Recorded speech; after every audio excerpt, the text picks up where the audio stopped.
O sol já se declina, já é o final do dia, está cumprindo a predição do profeta Zacarias. Diz que no tempo da tarde uma luz haveria, essa luz já raiou, a mensagem já ecoou da boca de um profeta, o mensageiro desse dia. Porque viver em trevas, quando a luz brilhando está, a porta da graça ainda está aberta, mas um dia se fechará. Entre logo, meu amigo, nesta verdadeira luz, é o sinal mais evidente da volta de Jesus.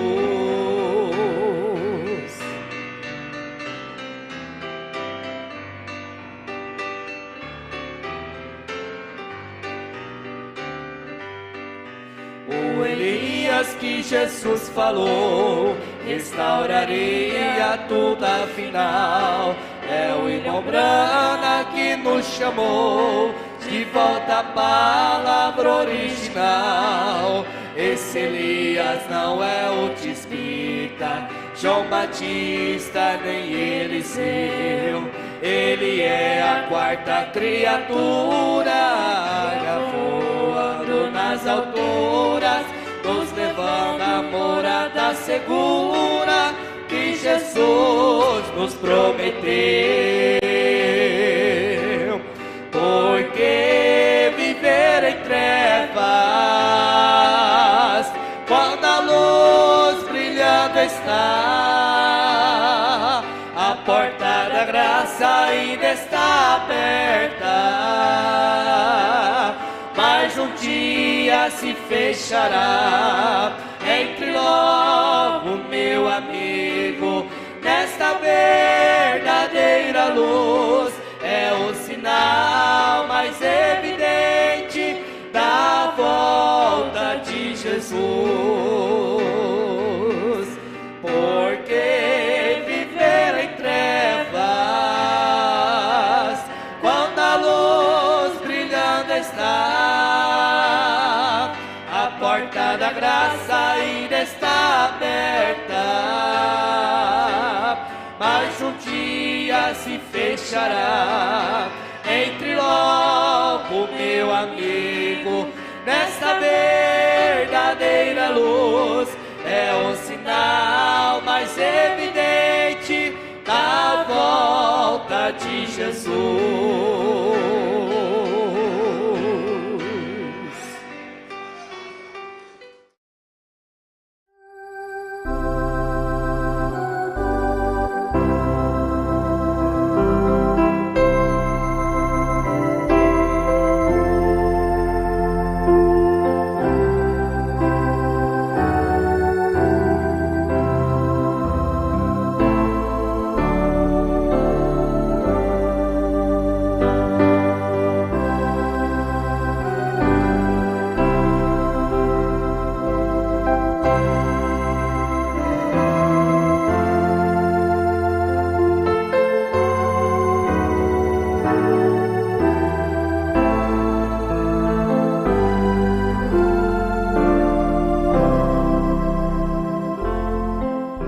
Boa noite com Jesus. Amém. Agora nós vamos ficar de pé.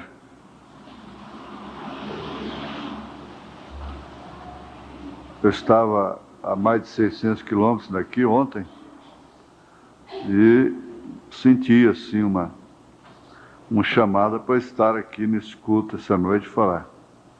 E quero falar mais uma vez sobre coração. É o verso 29 de Deuteronômio, capítulo 4, verso 29. Então ali buscarás ao Senhor teu Deus, e o acharás quando o buscares de todo o teu coração e de toda a tua alma.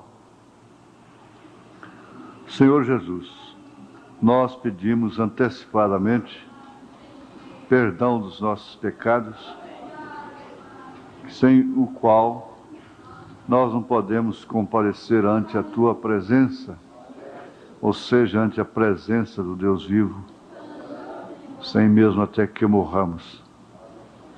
Essa graça que muitas vezes nós abusamos dela, como sempre abusamos de quem nos ama.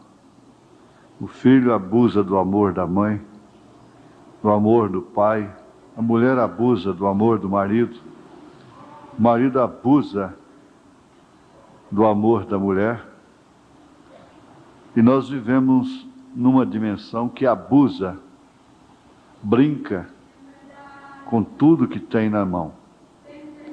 Só tenha compaixão de nós nesse sentido, porque isto é muito sério.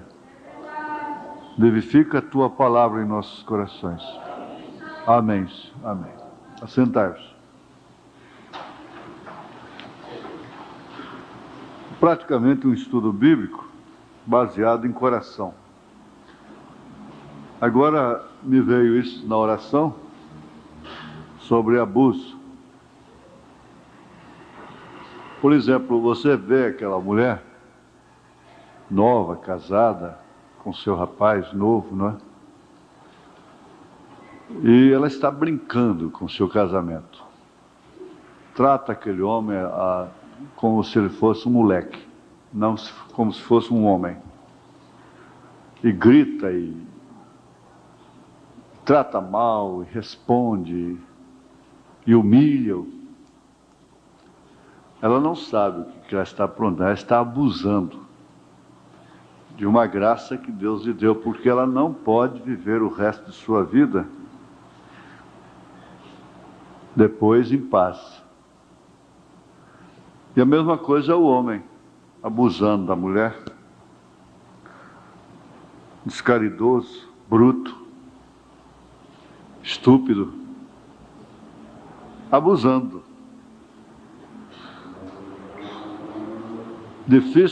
Dificilmente os filhos não prevalecem daqueles pais bondosos, humildes, caridosos, né? Carinhosos. Sempre prevalecem, abusam da fartura, dos meios que possuem, desprezam aquilo que têm, não dão graças pela casa que têm, pela roupa, pelo calçado, pela comida. Está sempre murmurando, isso significa abusar. Foi um dos pecados que mais irritou a Deus lá no deserto. O povo sempre estava abusando de Moisés, abusando do seu amor, e por isso murmuravam, por causa da alimentação que Deus providenciara, que não tinha carne, por exemplo, porque Deus tinha uma coisa melhor. A carne é um alimento alternativo, e Ele dava maná, sem toxina.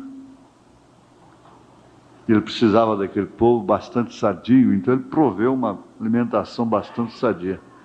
Muitos não chegaram, inclusive por causa da carne, por causa da alimentação que eles exigiram através da murmuração.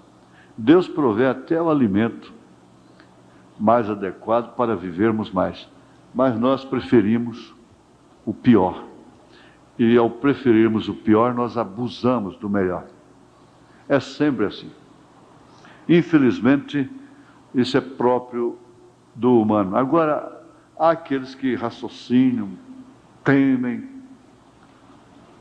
pensam mais, caem em si, refletem e param com a brincadeira, com o abuso do marido, da mulher, do pai, da mãe, do próprio filho, do patrão, do emprego.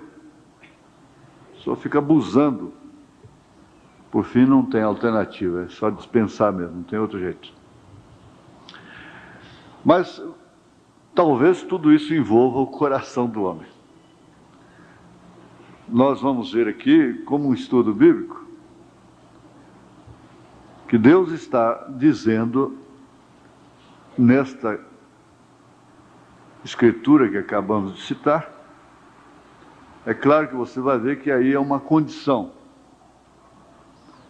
porque Deus está dizendo aqui claramente que há muitas maneiras de buscá-lo, mas só uma maneira corresponde,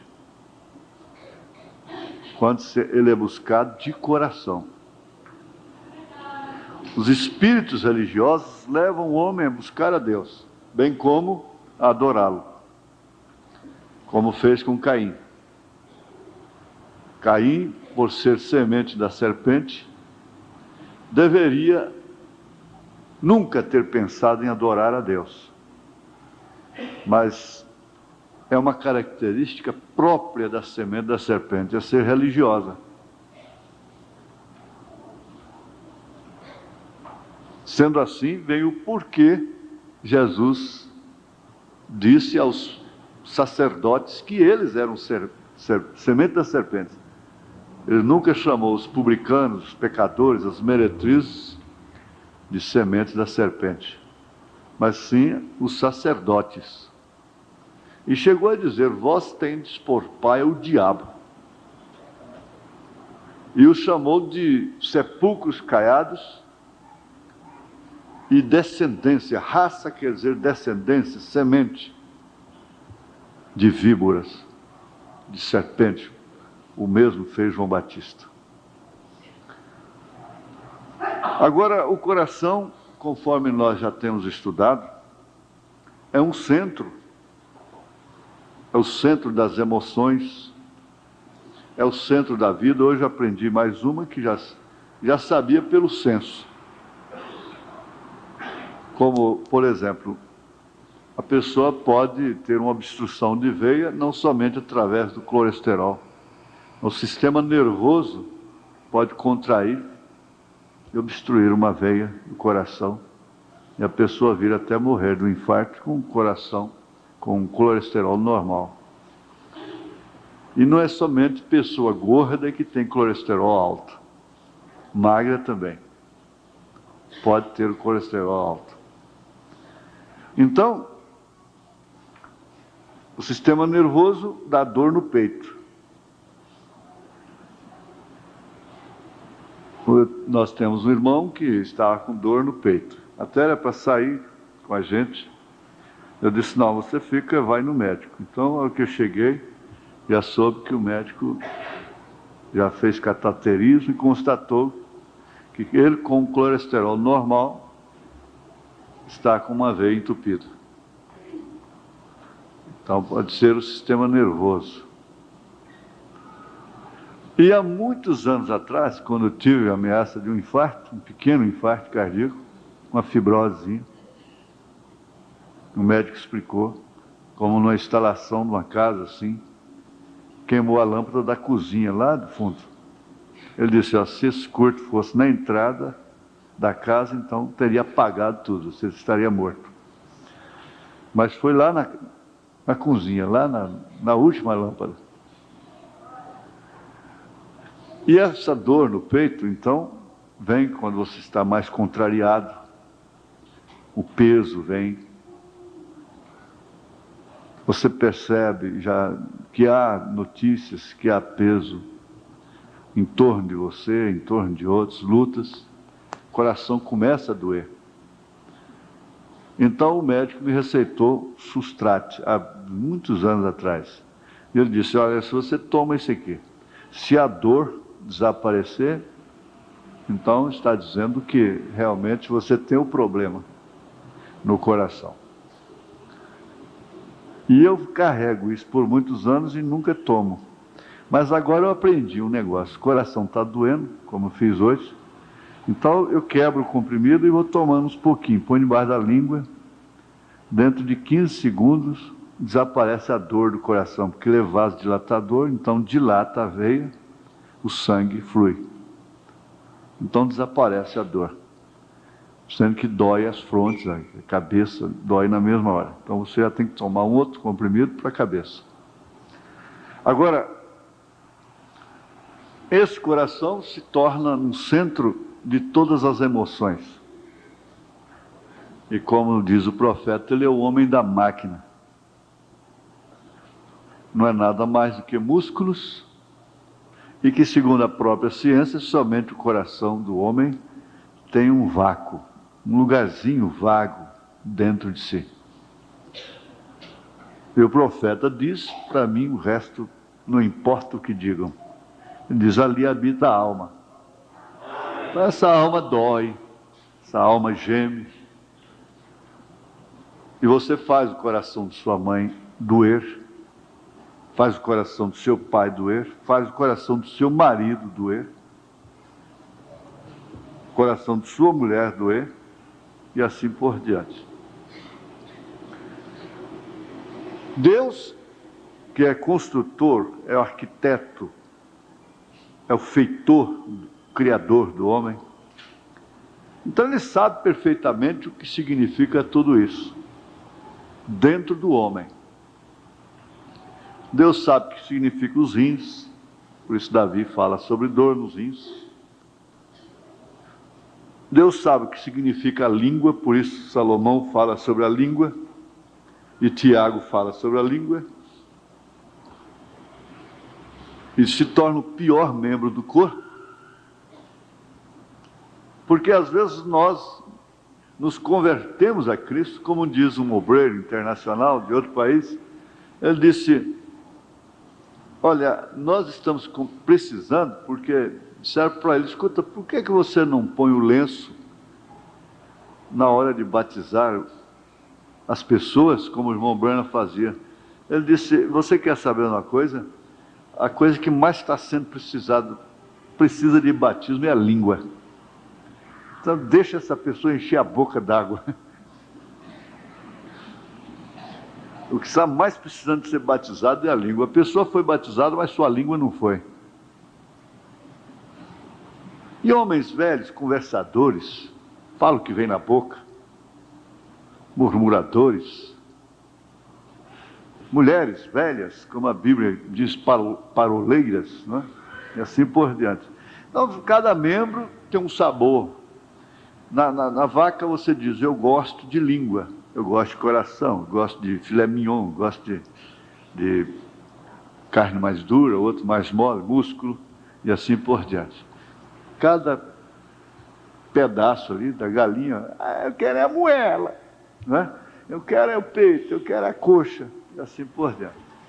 Então parece que no homem também cada membro tem um sabor. E esse sabor da língua é terrível. Por quê? A língua está sempre expressando o caráter do coração.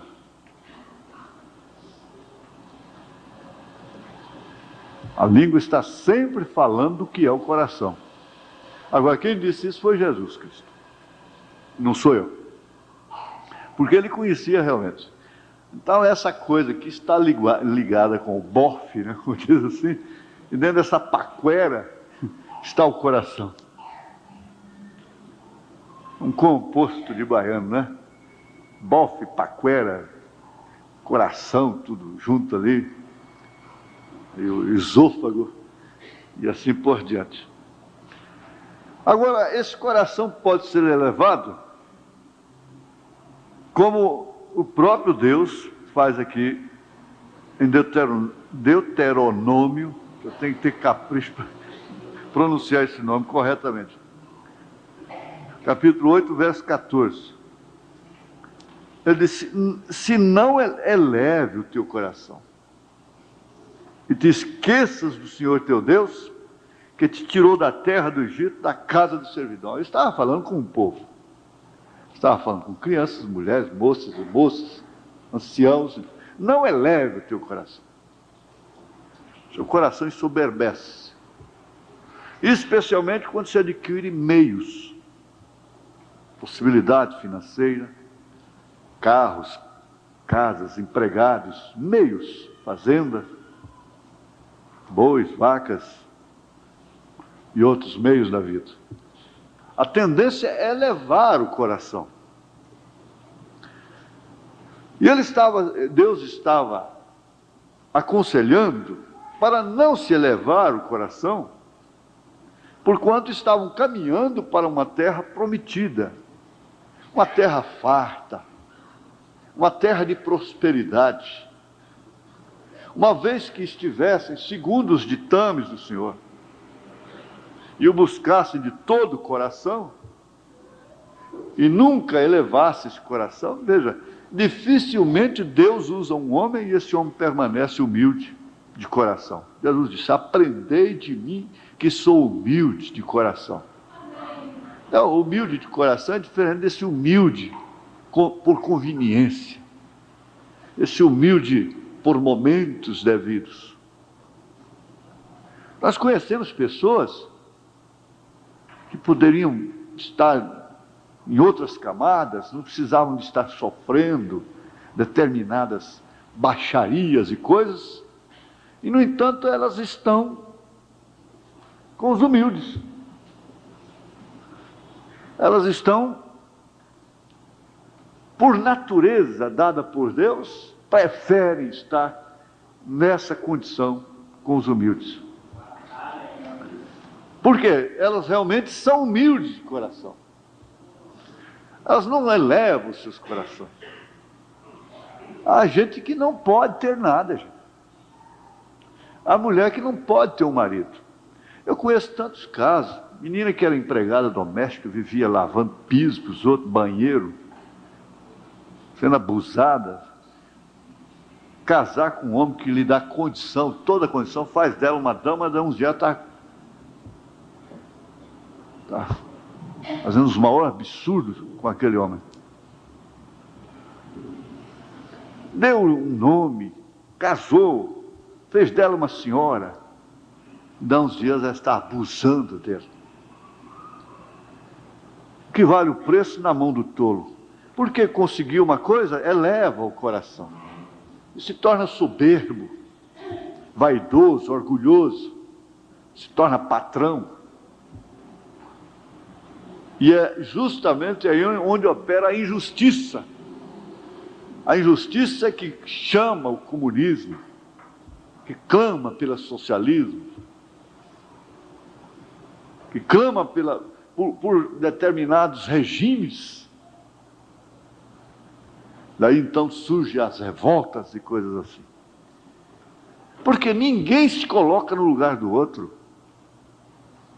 É difícil se colocar no lugar do outro. E eu pensando assim, olha, quando as pessoas começam a adquirir coisas, elas acham que todo mundo tem que trabalhar em função delas, para elas subirem.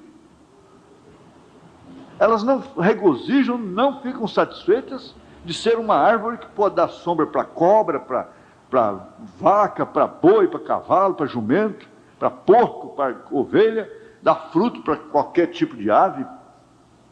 Elas não se orgulham, não agradecem, por poderem ser pedestais também, degraus para outros subirem. Não querem. Não se orgulham disto. Não têm essa vontade. Então todo mundo tem que trabalhar em função dele. Esse é o mal do mundo. É o grande mal do mundo.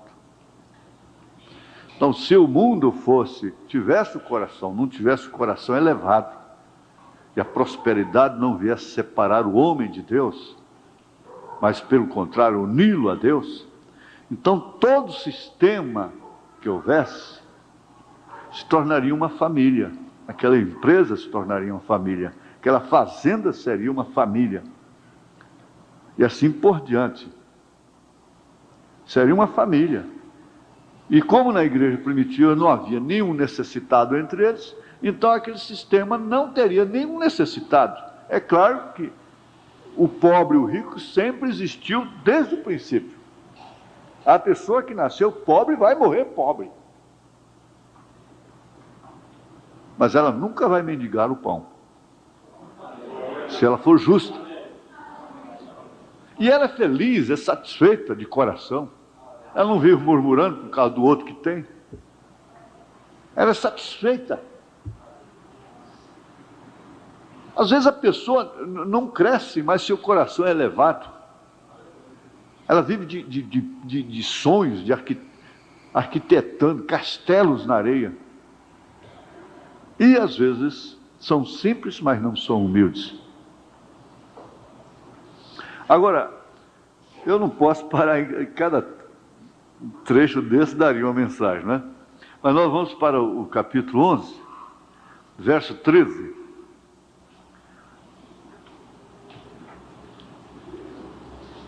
E será que, se diligentemente obedecerdes a meus mandamentos que hoje te ordeno, te amar o Senhor teu Deus, eu devo servir de todo o teu coração e de toda a tua alma.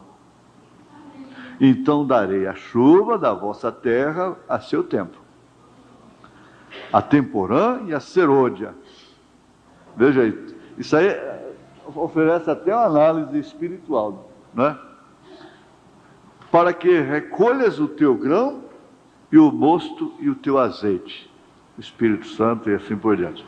Olha, servir. O Filho do Homem não veio para ser servido, mas ele veio para servir. E o que é maior dentre vós é exatamente aquele que serve. Não é o que quer ser servido. É o que tem que dar água na mão, é que tem que lavar os pés dele antes de deitar. É quem faz que é maior. É quem faz, é quem dá é que é maior. Então dar não é só meter a mão no bolso e dar. Dar significa fazer também.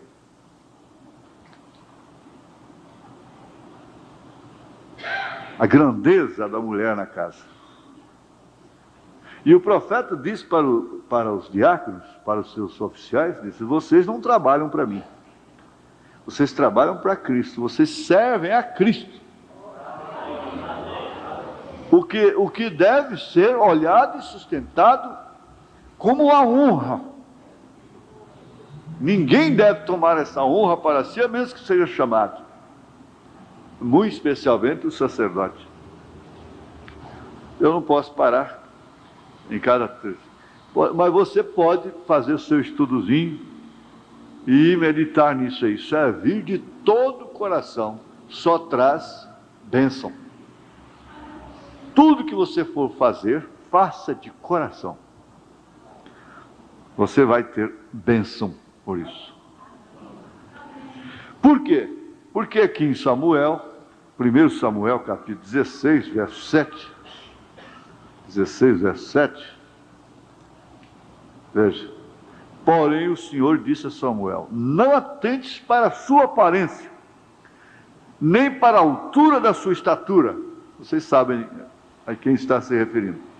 Porque eu tenho rejeitado, porque o Senhor não vê como vê o homem, pois o homem vê o que está diante dos olhos, porém o Senhor olha para o coração. Então, quando é que um homem torna-se simpático para uma mulher? É quando aquela mulher pode olhar aquele homem através do seu coração. Eu gosto dele, eu amo, eu dou a vida por ele, porque eu vejo o coração dele, é o coração que ele tem. E vice-versa. Porque às vezes você vê um rosto bonito, mas um coração feio, problemático, azedo, polêmico, contencioso. Você vê aquele coração que é justo, que fica nervoso, que se amarga também, mas de repente derrete. Diz: eu conheço o coração dele, por isso até posso abusar dele. Ele fica nervoso, depois ele Não, não faz isso não. Não faz isso não, porque existe limite para todas as coisas.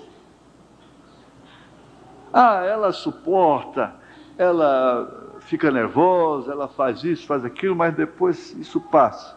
Não, não faz isso não. Tudo tem limite. Agora, se referindo à parte espiritual, mais diretamente, o profeta deixou bem claro, ele traçou, ele disse, existe uma linha divisória entre a graça e o juízo.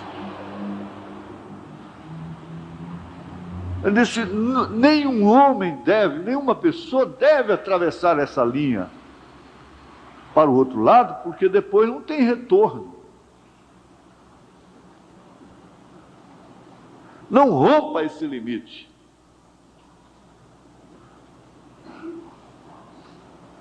E às vezes os nossos corações ficam tão rebeldes, falo do meu próprio, que nós incorremos o risco de ultrapassar até o limite.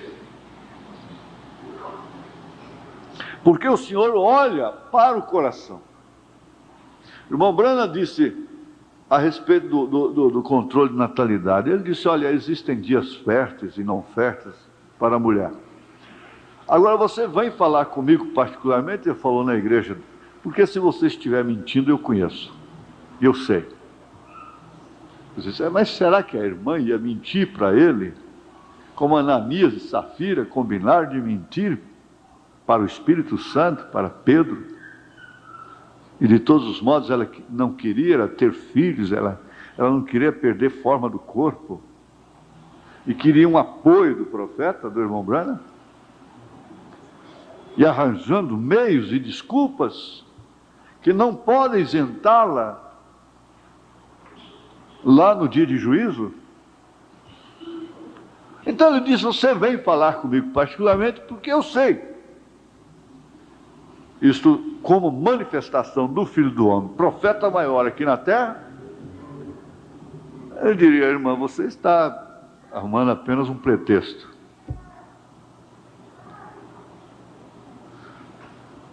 Agora, o Senhor olha para o coração.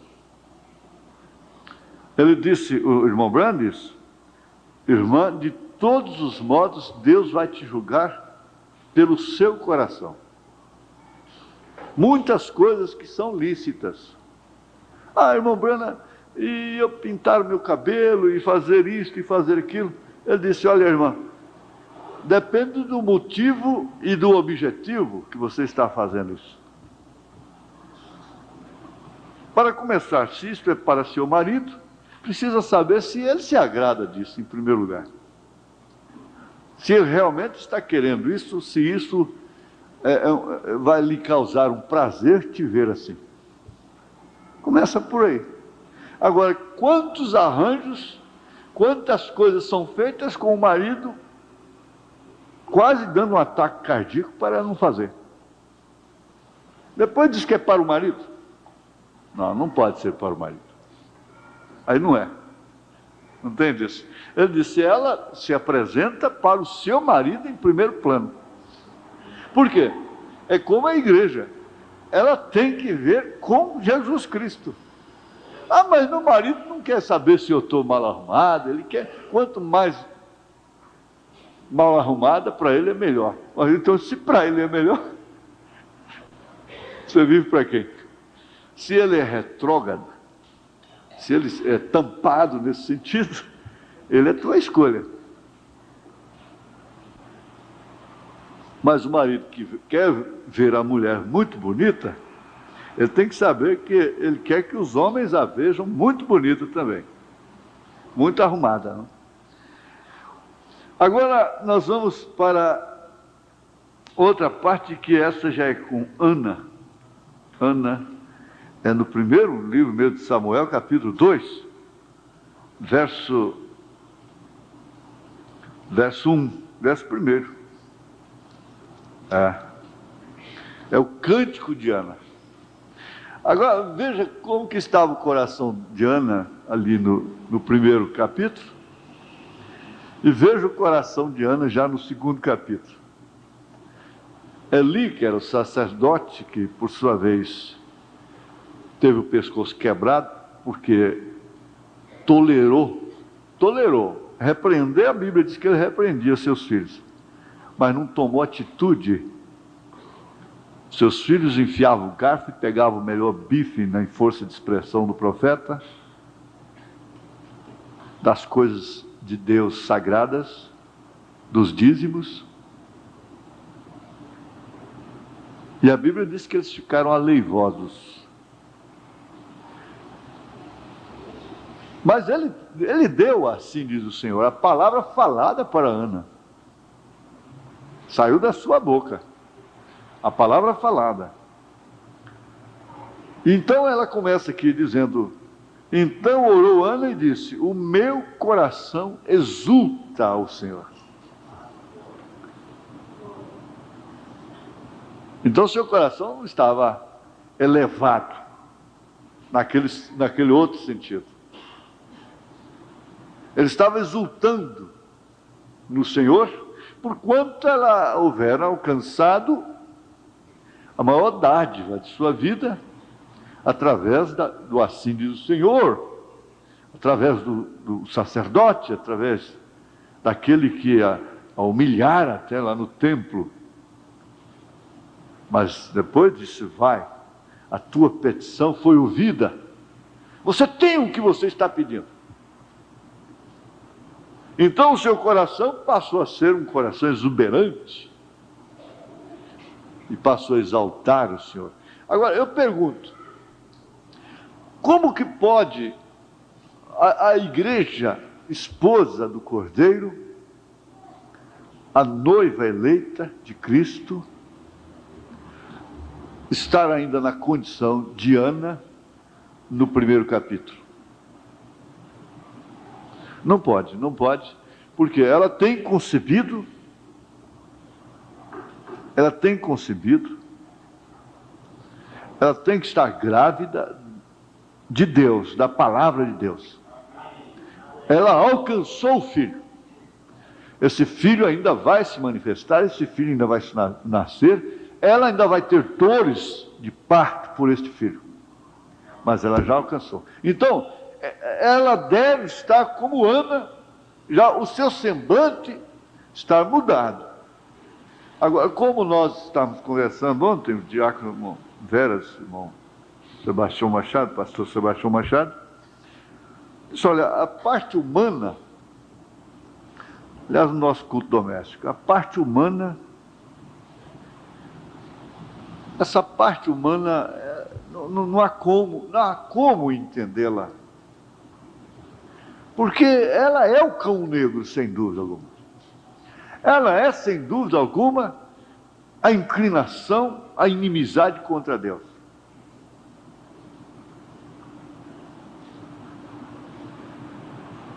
As criancinhas estão dominando os pais? Estão liderando os pais? Os meninos, as meninas estão mandando nos pais? A ponto de se pensar: meu Deus, para que mais uma criança? Porque generalizou, baixou um espírito na terra, através dessa modernidade da sociedade, da criação moderna, da escola e tudo. Porque antigamente, ou não muito tempo atrás, você ainda podia ter uma criação própria. Mas a televisão e a maneira da escola, porque as professoras eram as segundas mães, os professores, segundo os pais, e tinham força moral para corrigir, para manter a ordem numa classe. Mas hoje, se tem uma ali que é assim, ela é um pássaro raro. Elas que o digam como é custoso. E tem que se adaptar ao sistema moderno de criação, porque padronizou. Essa criança cresce revoltada, estafada, neurastêmica, esclerosada, se ela for criada de maneira bíblica. Por mais que seus pais sejam compreensivos, pedagógicos, saibam lidar com criança, elas ficam estafadas. Porque a modernidade abraçou a terra. O sistema moderno de criação ficou padronizado no mundo todo. Então, como que se pode louvar a Deus, exultar a Deus, um coração de uma mãe, de um pai, que tem a revelação, e vendo o seu lar daquela forma, os seus filhos daquela forma?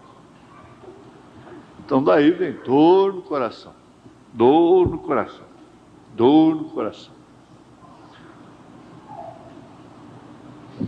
Isso está sendo, e realmente, infelizmente, uma verdade. É uma verdade. Agora, eu tenho que prosseguir para chegar aonde eu pensei. Primeiro Reis, nós vamos passar para frente. Vamos primeiro o livro de Primeiros Reis, Primeiro Reis, capítulo 15, verso 14.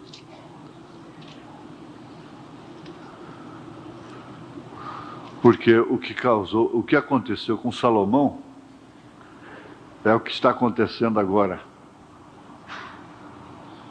Capítulo 11, aliás, capítulo 11, verso 4, desculpem. Primeiro, antes. Capítulo 11, verso 4. Porque sucedeu que no tempo da velhice, veja só, no tempo da velhice, não foi no tempo da juventude. João disse: jovens, eu vos escrevo porque vocês são fortes. Não há um tempo em que a velhice se corrompeu, se perverteu mais do que nesta era. As velhas são revoltadas com a criação que tiveram. As velhas são revoltadas porque quando novas, nunca puseram um fio dental, um biquíni. São revoltadas com a sua história. Velhas pervertidas, corruptas, corruptoras, de mais novas, ou coviteiras. Velhos que deveriam ser padrão. Então, por que no tempo da velhice de Salomão suas mulheres lhe perverteram o seu coração? Suas mulheres lhe perverteram o seu coração. É certo que cada homem na Bíblia, que era tipo, ele tinha que ter o curso através do qual ele cumpriria o tipo, e depois ele teria que ter esse fim para mostrar que ele era homem. Ele cumpriu a parte que era o tipo e morre como homem.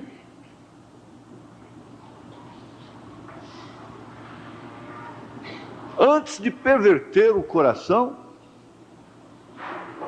você não pode tomar o coração é o forte, é o reduto, é onde está o quartel-general, é a capital, é onde estão todas as decisões. Lá está o sim, está o não, vou, não vou, aceito ou não, acompanho ou não. Lá está o sim ou não. Então, veja só, pense nisso. Quantas esposas pervertem os corações de seus maridos? Somente, exclusivamente, por quê? Porque eles não querem, eles não podem, eles não pensam.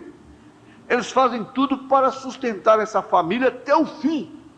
Eles querem morrer ali, naquela casa, com aquela mulher, com aqueles filhos.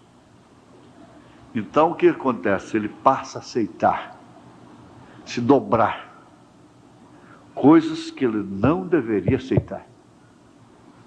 As primeiras vezes, quase morre. Seu coração dói, perde noite de sono, quase morre, sofre infarto parcial, fica desgostoso, depois fica exposto a espíritos.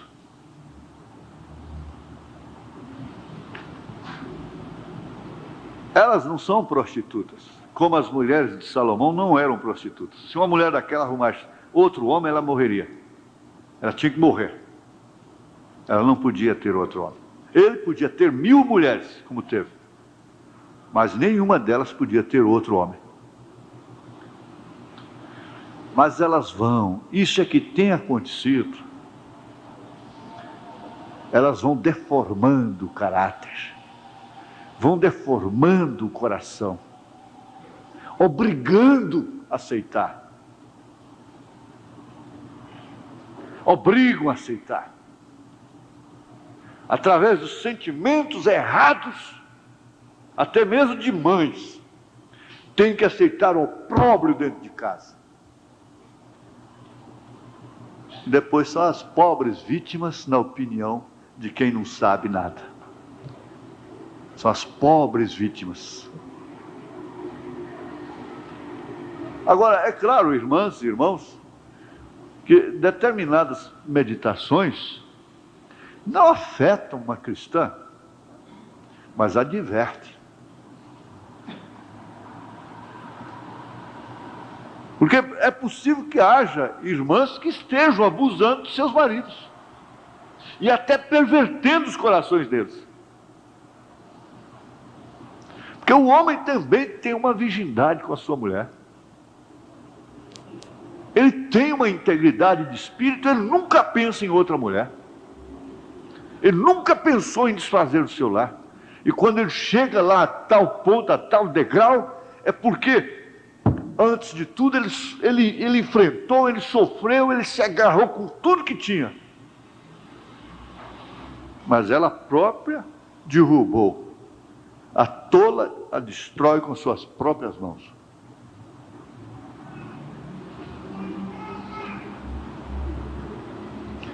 Olha, eu tenho visto meninas novas abusando dessa virgindade de seus maridos. E elas vão deformando os seus corações. Elas próprias dizem, não, depois eu mudo ele. Pode deixar. Eu tenho arma para isso.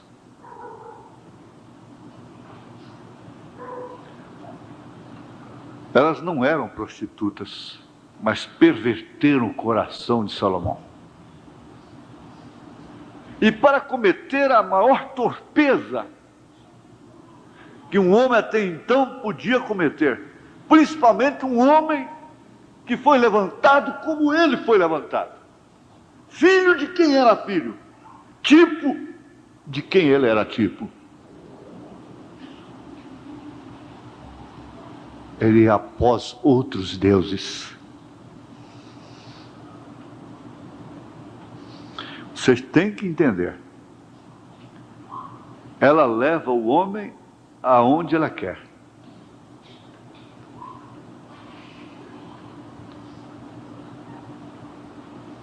Você tem aprendido, como o profeta diz, atrás de um grande homem sempre tem uma grande mulher. Atrás da queda de cada homem sempre tem uma mulher. Antes de tudo, o seu coração tem que ser bombardeado, atordoado, vencido.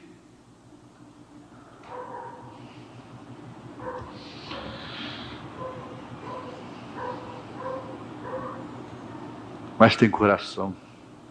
Veja aqui, ó. Agora que vem o 15, verso 14, o coração do rei Asa, veja. O que ele fala do coração de rei Asa? É o verso 14, do capítulo 15, 1 Reis. Os altos, porém, se não tiraram. Todavia, o coração de Asa, foi o coração de Asa, o rei Asa, reto para com o Senhor todos os seus dias. Seu coração foi reto para com o Senhor todos os seus dias. O que eu estava dizendo, ainda voltando um pouquinho lá, eu falei, olha, meus filhos, é o seguinte, veja, o que vocês estão fazendo? Vocês estão obrigando seus pais a colocarem uma televisão dentro de casa, porque essa é a condição do tempo. Isto quer dizer, vocês querem o seu lar pervertidos. Se o papai e a mamãe não consentiram nisso, vocês vão para o vizinho, não é? Vocês querem perverter mesmo. É perverter. Porque vocês querem ser pervertidas. Vocês querem ser pervertidos. Vocês não dão graças a Deus por esse pai que às vezes até é rabugento. E que vai morrer mais cedo, hein? Vocês não dão graças a Deus por um pai dessa natureza. Vocês não dão graças a Deus por uma mãe dessa natureza. Porque, olha, se você fica sem ver televisão, você fica como uma virgem. A sua mente fica limpa, fica virgem. Se você vê televisão, sua mente fica cheia de picumãs.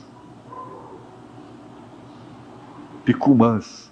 Seu espírito tem que lutar contra tantos espíritos, tantas coisas. Você não tem que condenar ninguém por ter televisão em casa.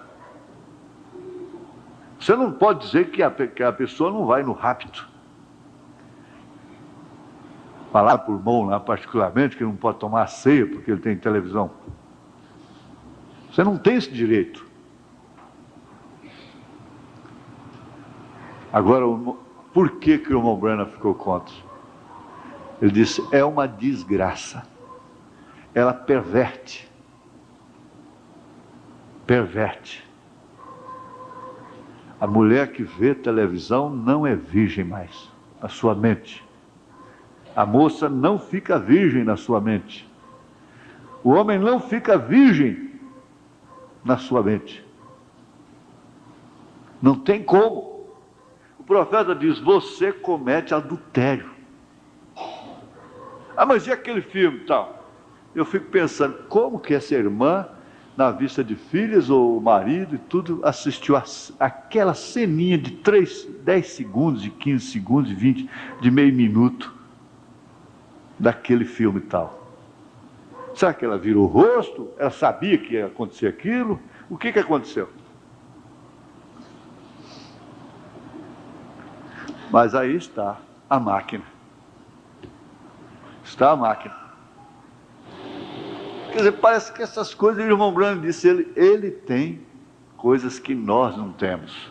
Ele falou daquela moça que tocava o piano lá, que era daquela seita lá, que não ouve rádio, não vê televisão, vestido lá embaixo, toda coberta, não anda de carro.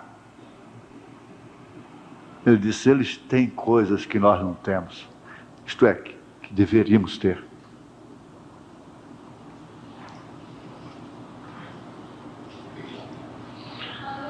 Mas o coração de Asa foi reto.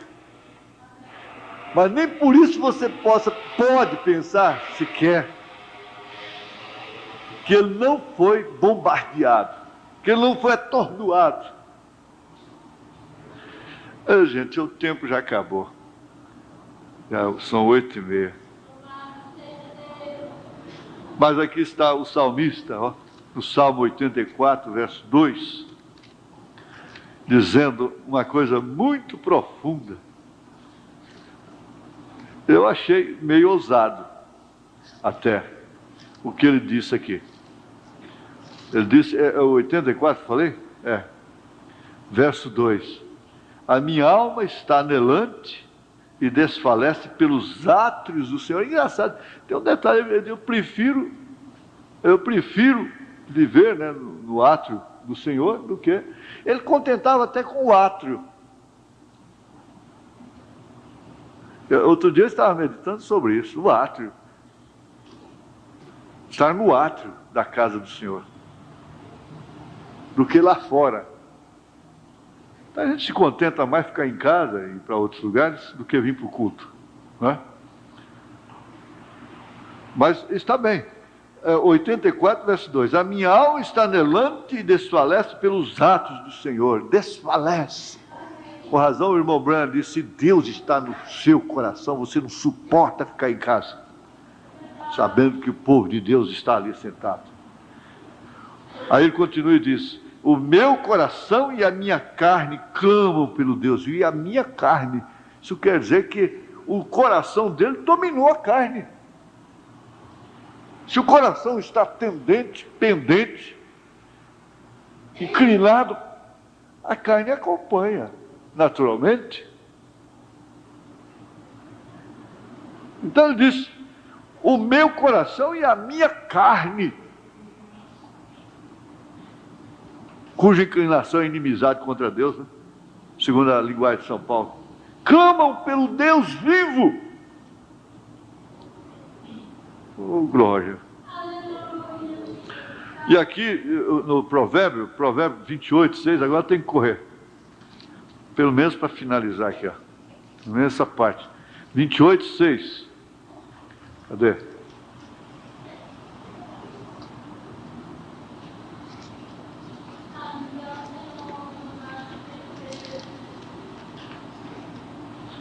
Melhor é o pobre que anda na sua sinceridade. Espera, dá licença. 28, 6. Melhor é o pobre que anda na sua sinceridade do que o de caminhos perversos, ainda que seja rico. Eu anotei aqui. Espera aí. Anotei errado. Que confia no seu próprio coração. Eu anotei errado, agora perdi aqui. Mas o que confia no seu próprio coração, como homem, ele vai se dar mal. Em outras palavras, o coração do seu marido está nela confiado. É o 31. 28, 26, né? Obrigado, irmão. Obrigado. É isso aí. O que confia no seu próprio coração é insensato, é isso mesmo. Mas o que anda sabiamente escapará. É 26. 26, obrigado, irmão. Agora, aí depois volta a questão do marido e a mulher, que é o 31. 31, você pode anotar, verso 11, que agora não posso comentar mais. O coração do seu marido está nela confiado, e a ela nenhuma fazenda vestido faltará. Aí vem a aplicação espiritual de Cristo, é a sua igreja, a sua roupagem. Bom, agora, obedecei na sinceridade de vosso coração, já vai lá para Efésios capítulo 6, verso 5. Você conhece a sinceridade do seu coração. Ninguém mais conhece, só você e Deus. Né? Assim, por dentro de tudo. Às vezes você diz, olha, alguém diz, você fez isso, você fez aquilo, você olhou, você fez isso. E você sabe que você não olhou. A mulher diz, você estava flertando. E você sabe que você não flertou. Você sabe que você não estava flertando. Então ela fica exposta a Satanás. Ela está se entregando a Satanás naquela hora. Porque você sabe que você não flertou. E ela não morre se ela estiver em você. Somente por isso, mas depois disso não resta outro. Se você começa a julgar dessa forma, é um laço, é um laço. Não dá tempo, irmãos, infelizmente, ó, já foi. Não endureçais o vosso coração, como fizeram lá no deserto, Hebreus 3:8. A palavra de Deus é como espada a dois gumes, apta para discernir as intenções do coração. Tudo isso daria comentário, você que está anotando, capítulo 4, verso 12 de Hebreus. E Pedro depois ainda, se referindo à mulher e o marido, que vem essa aplicação também da Igreja de Cristo, mas o homem coberto no coração. 1 Pedro 3, verso 4. E se o vosso coração, ou nosso coração, nos condena, ou não, né? 1 João 3,20 é quando você deve fazer ou não deve fazer. E eu queria, pelo menos, concluir aqui, vocês vão me desculpar o tempinho que vai passar, mas eu vi aqui, o irmão Branham, nessa mensagem Testemunhas, parágrafo 39, ele disse: agora, como teu pobre, indigno, inútil servo, parece caber a mim partir o pão da vida para o povo novamente nesta noite. Senhor, eu oro que tu auxilies nesta noite, que o Espírito Santo, a terceira pessoa da Trindade, ninguém vai ficar em dúvida, você já sabe, venha, tome a palavra de Deus e a coloque em cada coração conforme sua necessidade. Aqui eu teria um bom comentário sobre isso. Veio uma inspiração sobre isso. E coloque em cada coração conforme sua necessidade. Agora, isso aí, só a graça, só o Espírito Santo é que poria em nossos corações desejos que realmente fossem postos por Ele. Uma vez postos por Ele, então aí o profeta diz: você faz aquilo de qualquer maneira, tira o diabo da sua frente e faz, porque você tem certeza que foi o Espírito Santo que pôs aquele desejo no seu coração. Amém? Então pode saber que ele vai ser executado. Se foi o Espírito Santo que pôs, cuidado para saber.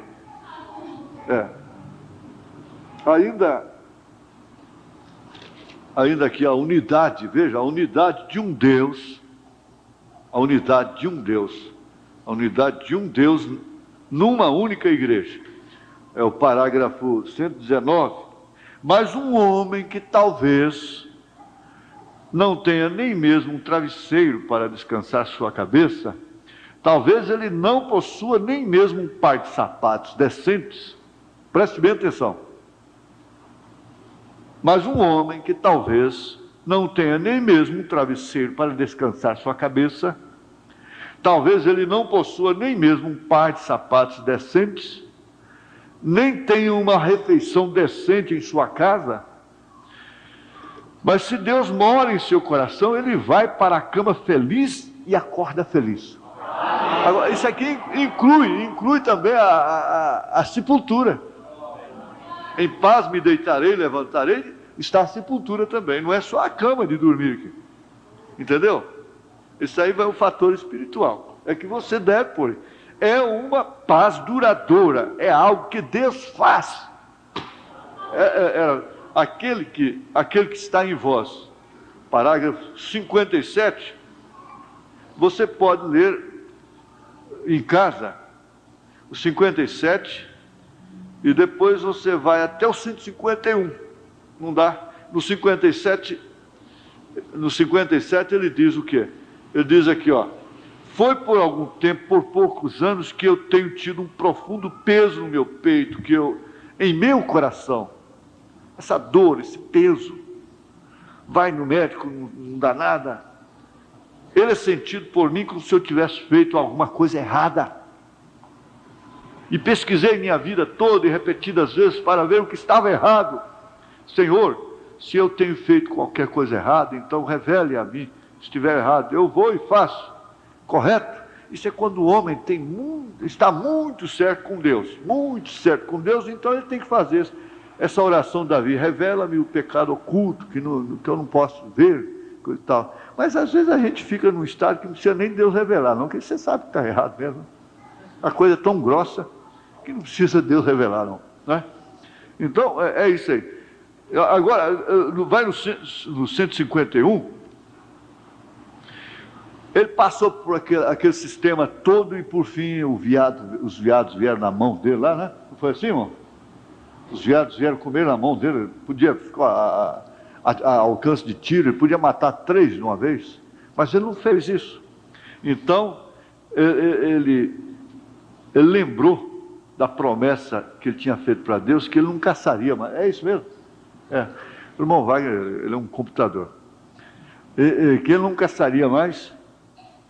E então ele lembrou de sua promessa. Ele disse assim, então o Senhor disse para ele, você se lembrou de sua promessa? Eu me lembrarei da minha também. Eu nunca o abandonarei, nem o desampararei. A opressão deixou o meu coração. Ela não tinha estado ali desde então. Possa ela nunca mais voltar. Se hoje Deus puder libertar um coração, é uma grande libertação. Porque às vezes a pessoa está solta, está livre, fugiu, escapou, não está em casa, não está lá, não está aqui, não está no emprego, mas está preso. O coração está preso onde está. Vai para São Paulo, vai para o Rio, vai para Belo Horizonte, vai para os Estados Unidos, vai para a mata, vai não sei para onde, vai para o mar. O coração está preso, amarrado. Vai para as estrelas, vai para o fundo do mar, o coração está amarrado. Agora eu volto aqui para vocês ir para casa. Mas um homem que talvez não tenha nem mesmo um travesseiro para descansar sua cabeça, talvez ele não possua nem mesmo um par de sapatos decentes, nem tenha uma refeição decente em sua casa, mas se Deus mora em seu coração, ele vai para a cama feliz e acorda feliz. É uma paz duradoura, é algo que Deus faz. É como eu gosto de ver o irmão João da Mata comer no seu caldeirão ali, na porta da cozinha, um caldeirão. Ele come num caldeirão. Amém. Não é, irmão João da Mata? Paz, paz. Aleluia.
Quando